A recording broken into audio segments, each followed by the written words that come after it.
Three, two, one. Weird day, Nara. We're back. Not today, this week, 2 days ago, we watched Night of the Living Dead, which is it's a classic indie horror movie.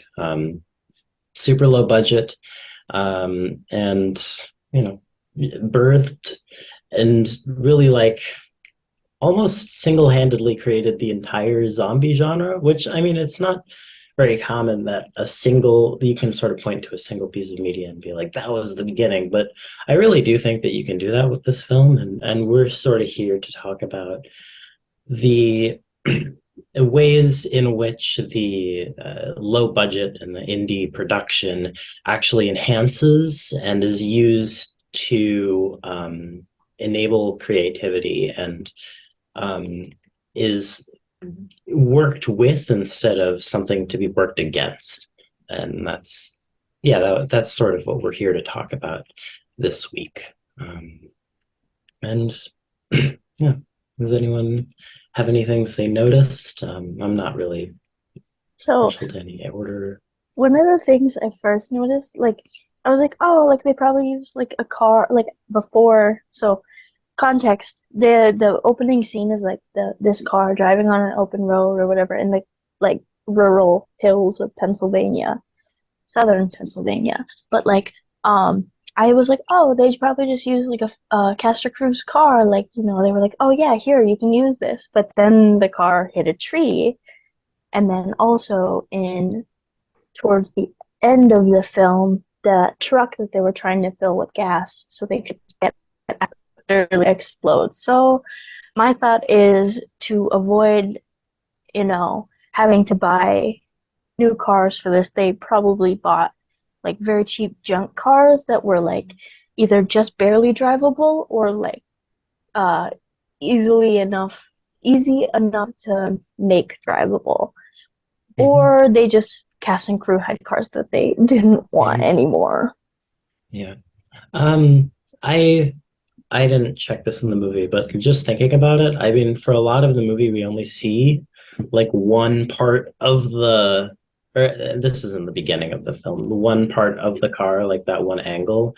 And I'm just wondering if the the dent was there the whole time Oh, and we're just not seeing it until that angle. I could totally be wrong about this, I didn't even but think about I that. was that's just something I thought about.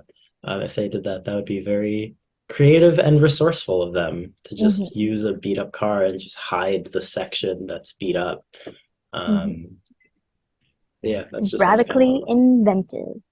Radically inventive.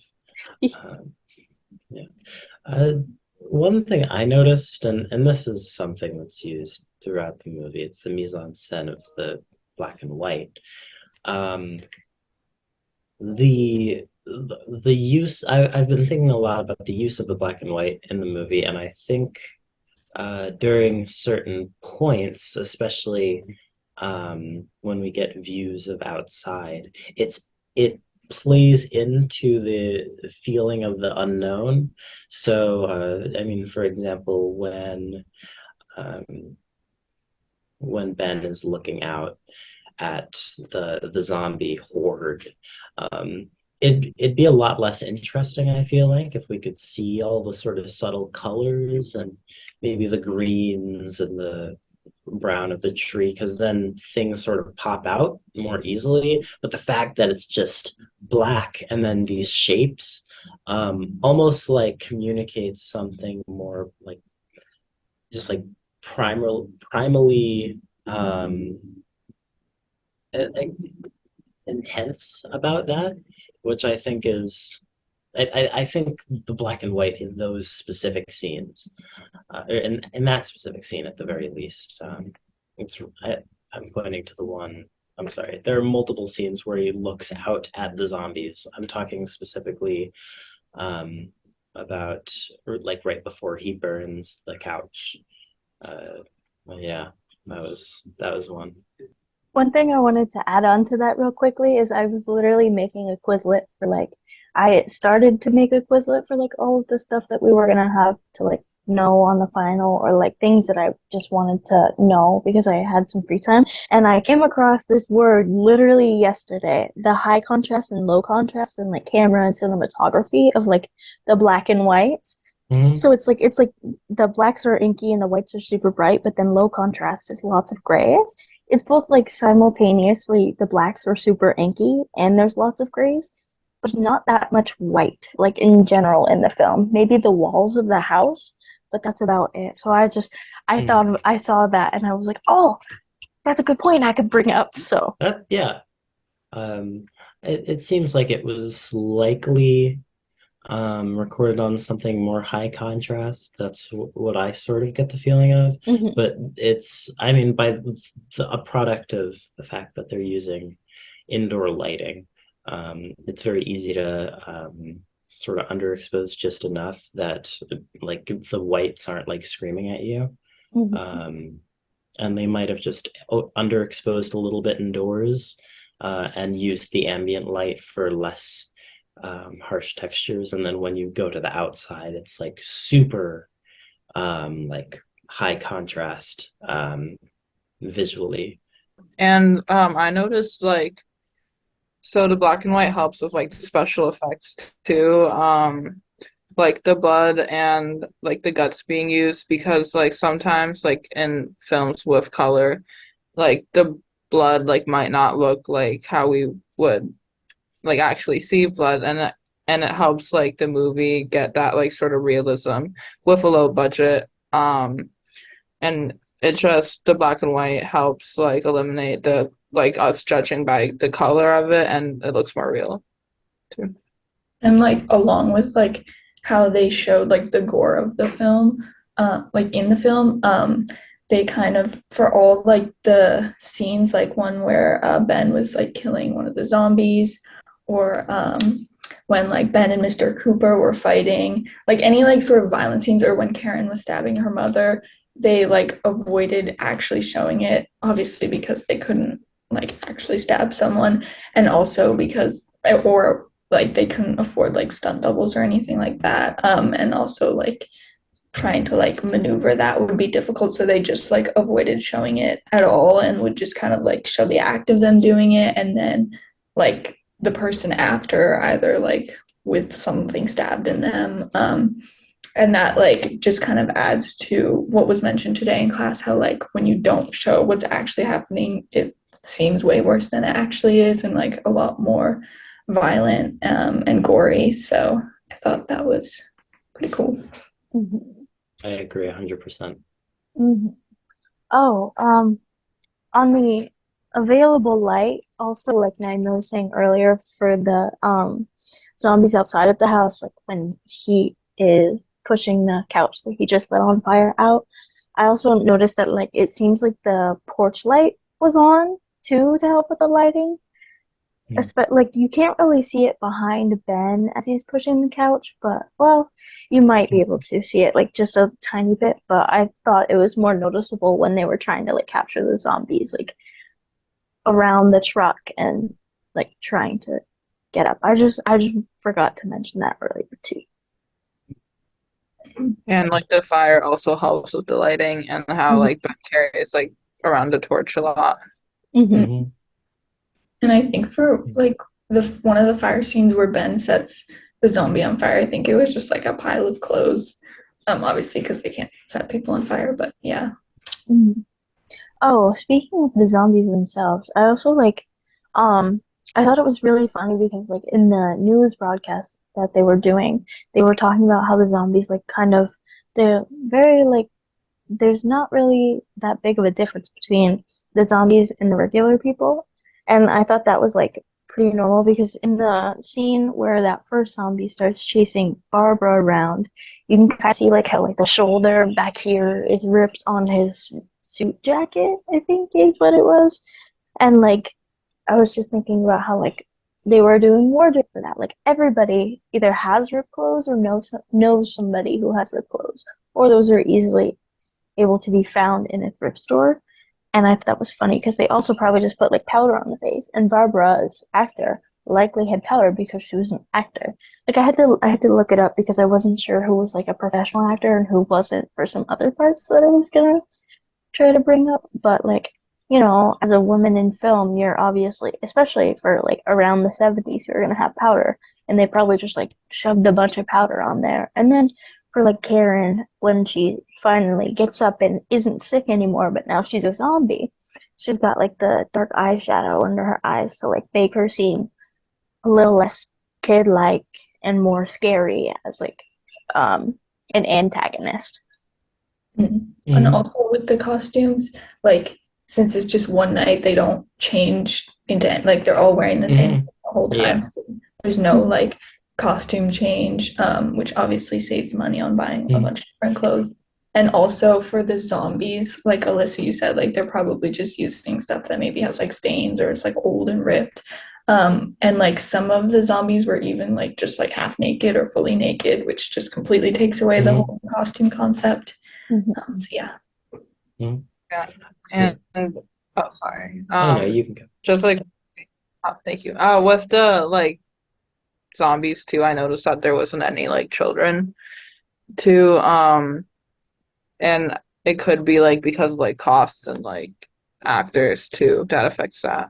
I think also the lack of children, in a sense, well, I mean, it might partially just be because, most in in an ideal world, most dead people are not children, and a lot of these people are back from the dead, and it makes it, I feel like, all more impactful when we see this young girl turn into an undead, because we're just not ready. Like, there was nothing to foreshadow that, or there was nothing to sort of prime us for seeing a child that is undead up until that point, which I think adds to that shock, the shock value, the feeling of sort of, oh gosh, this is Because like, really, yeah. yeah, because she didn't really even die. They all of a sudden she just like, I guess Mhm. she must have like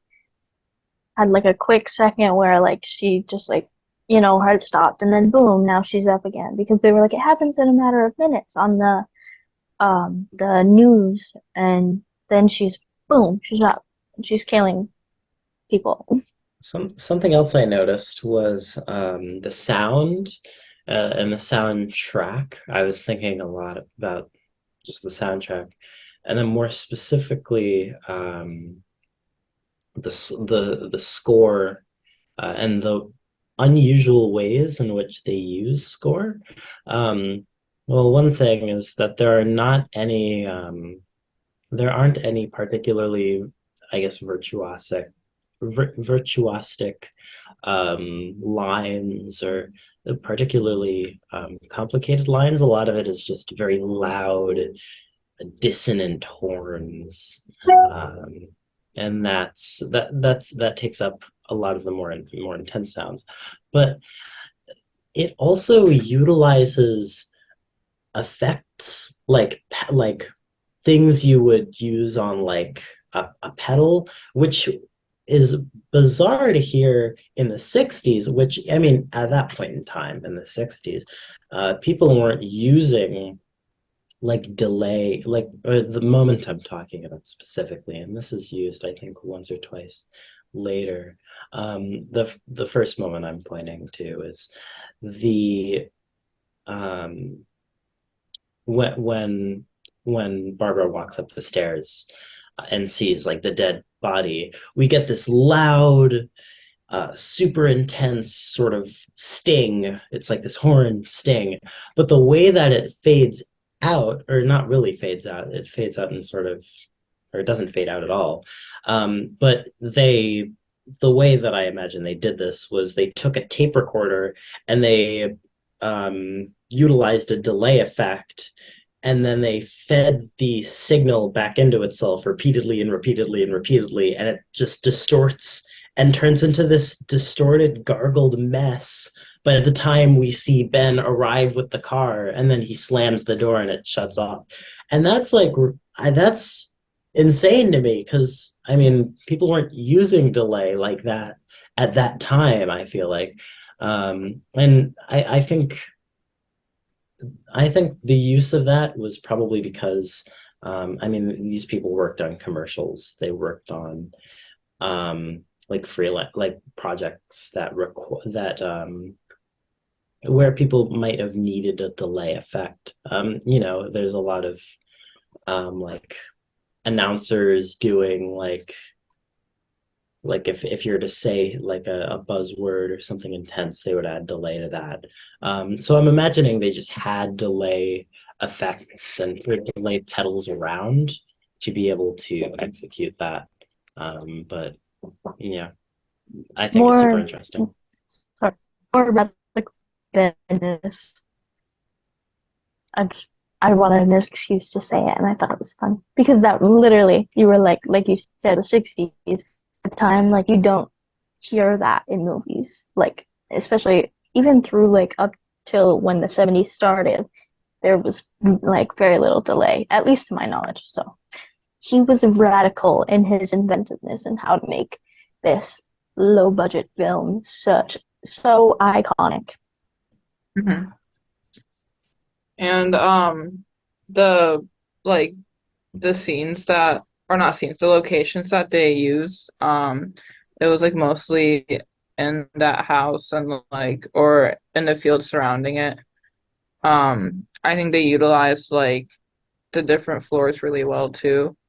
Even though they had like that one house, they did use like most of it.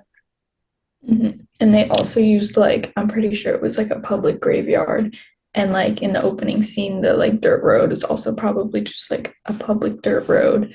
Um, and yeah, it seemed like a real like house, like because some, like big studio films will like create like the interior of a house, but it seemed like it was like the actual house that we saw like as the exterior, but also the interior. Like especially for that was one of the things that I wrote down. It was like the mise en scène of the inside of the house. It was like literally it was all like things that you would normally decorate a house with. Like the hammer and nail, just like searching through a junk drawer. Everybody has a junk drawer in their house. Like that's just one thing that's common among that. And then the radio and the TV. And then as Karen goes to kill her mom, she grabs I'm not, it was like the little garden shovel off of some rack in the basement and stabs her mom with it. Like those are things people have.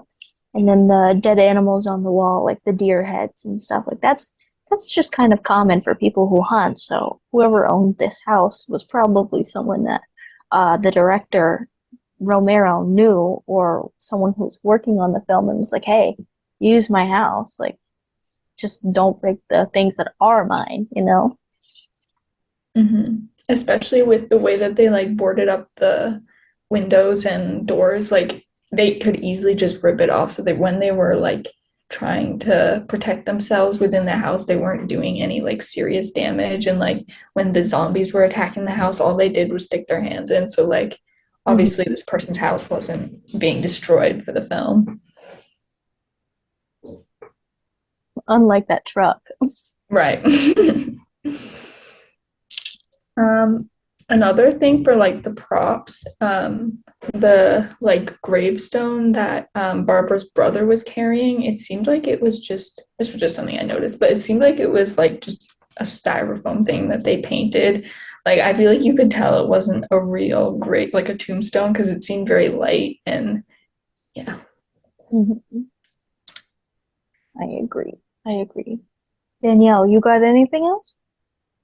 Um, I kind of this might be wrong, but when you see like the sheriff and like the soldiers or whatever they're called, I saw like the background of like what looked like kind of like the White House or like some Yeah. presidential building Mhm.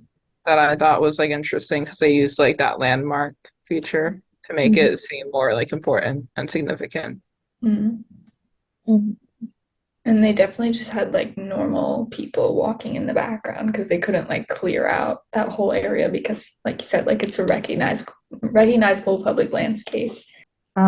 Maybe like the makeup. I know we mentioned that before, but the only parts that were like that made the zombies like look like zombies were like their makeup Mhm. and like facial, like everything like from the face below was like normal clothes, and like there wasn't any like gashes on like the bodies. Like I know like now zombies are very like distinct as like being green or Mhm. like looks very like gory. But I think it was like a setting stone for like zombies and like how their faces and their makeup, and then that kind of like influenced like more to be added onto them in future films. Mhm. Mhm. Yeah. Yeah.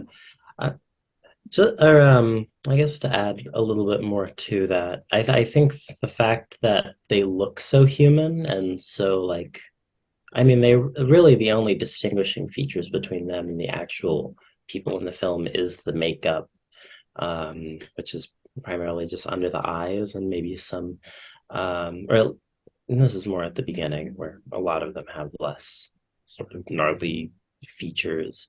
Um, but then certain like gashes and things that you said, and that I think it adds to sort of the uncanniness of them that they do look so human and not as like, as you know, I mean, some zombie depictions are just very, they look very, very zombie like. Um, they've got the green skin and all that, and I think just how, because of how human they look, it looks or feels maybe more at home in the uncanny valley. Mhm. Mhm. That's Yeah. And then the first scene of the cemetery, I was watching like the sky a lot, and they chose like a day where it was like cloudy. I don't know if that was like on purpose, but it did add to like the ambience of the film. Mhm. Mhm. And also, like in that scene when the thunder is going off, and then there's like a lightning, there's like this really quick, like flash of light, and you can kind of tell that it's obviously not real lightning, and that they probably just like maybe even took like a flashlight or something because it feels a little awkward and kind of obviously stands out.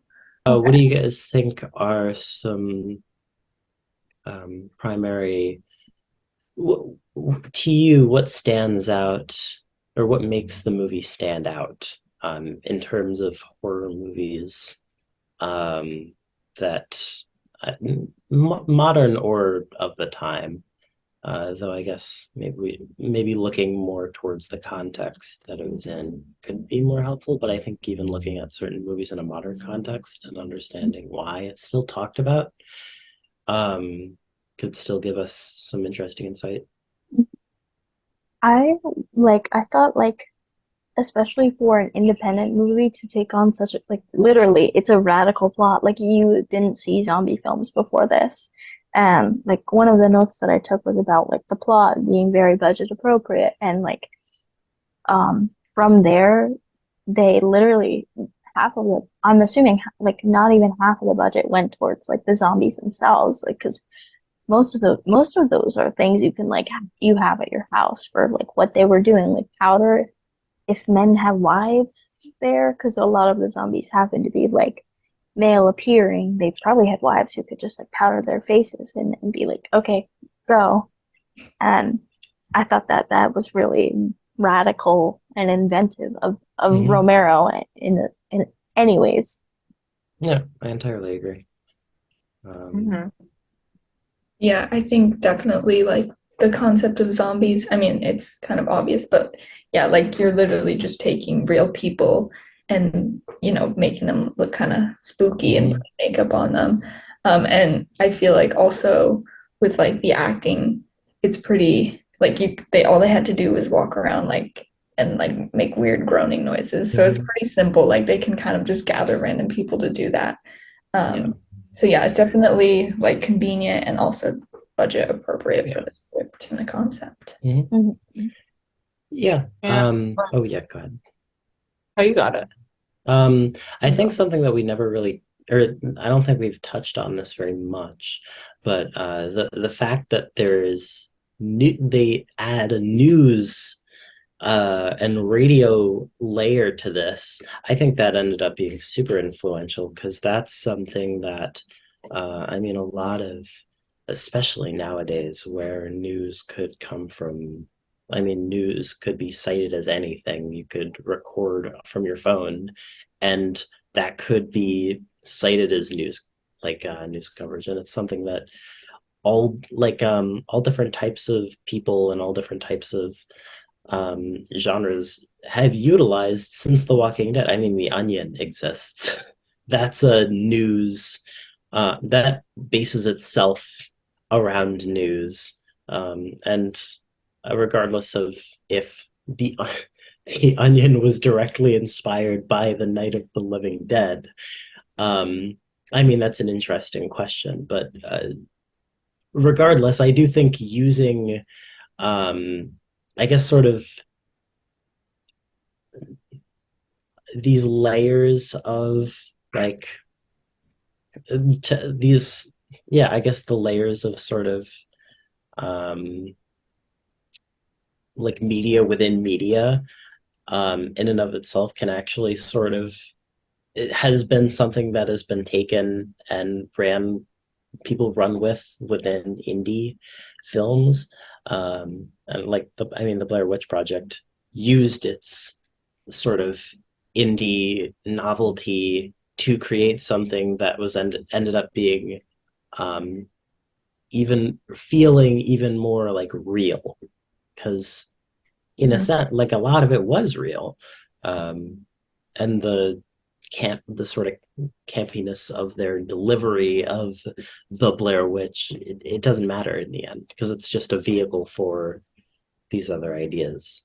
Yeah. To like add on to that with the news story, it definitely like brought in like a new kind of form of reality to like this like supernatural and like abnormal thing that was going on, which kind of like blended it. I feel like it kind of blurred the lines between how we saw things because they were like making it like a real news report when it's something that's like super obscure and probably would never happen. Mhm. And they used I thought it was funny how like they used the Molotov cocktails. Like they didn't obviously have like the real ones, but that actually played into the story because they used like the mason jars and kind of like made their own. And I thought Mhm. that was really creative. And it also like even if it was because like a low budget, it still blended in with the Mhm. and like added to it. Mhm. And you see that nowadays too in movies that like do makeshift Molotov cocktails. That's literally like the basis of it. They all like kind of stem from that, which was kind Mhm. of I think what um was touched on like in class about like the the fact that the zombie like this was like the zombie movie and the first zombie movie and like this Romero like set the limits and like principles for like what zombies are and how to kill Mhm. zombies, what you do, like all that kind of stuff. Mm. Yeah. I'm gonna be totally honest. I don't even know what to say as like a final thesis. I know what guys we should probably like come up Yeah, with. I don't know like like Hmm. how can we like blend all our ideas into like a common like thing that right. proves like the message of Yeah. I'm trying to think. Like I think part of it definitely should be something about his like creativity with the Yeah. plot. Mhm. But like I don't know how to like take a unique stance on it besides saying that like it being low budget made it like unique and like I don't know like how to turn that into something like debatable. Right. Maybe like the low budget gives like realistic aspects or something like that. Oh Like yeah. Mhm. Mm. I could connect with And like us more and it wasn't just like over hmm. the top, like Yeah. extreme.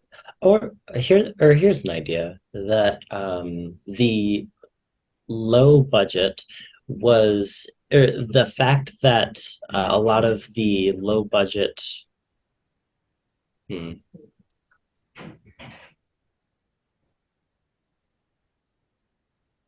sorry, a loud car just swung. No, it's okay.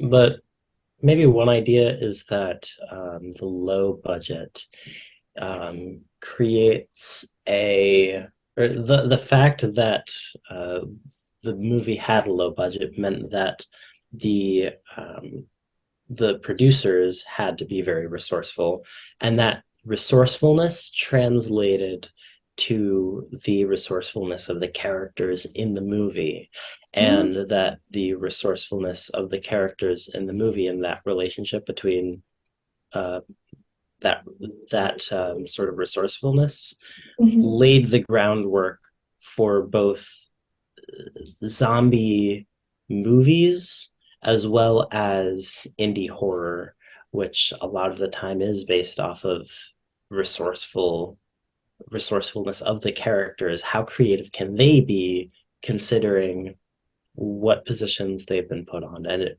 makes the viewer question, if I was in that position, what creative things would I come up with? So I think that idea of creativity is super special Mhm. too. I like that. Yeah, I really like that. Mm.